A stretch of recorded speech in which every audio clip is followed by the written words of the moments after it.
terima kasih kepada pihak yang menyelenggarakan, terutama program Gubernur Jawa Barat, yang bisa mendidik anak kami menjadi berubah, yang tadinya liar sekarang baik. Alhamdulillah berubah. Ayo nama mulai sekarang terapkan sebagai contoh di sekolah maupun di rumah, harus nurut kepada hal-hal yang baik, terutama kepada orang tua dan sekolah.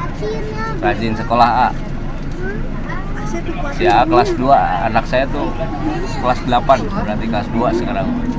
Mudah-mudahan menjadi anak yang soleh, rajin ibadah, bakti kepada orang tuanya dan negara. Amin.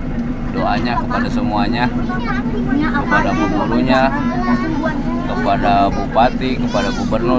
Saya ucapkan terima kasih program ini. Saya mendukung 1000%.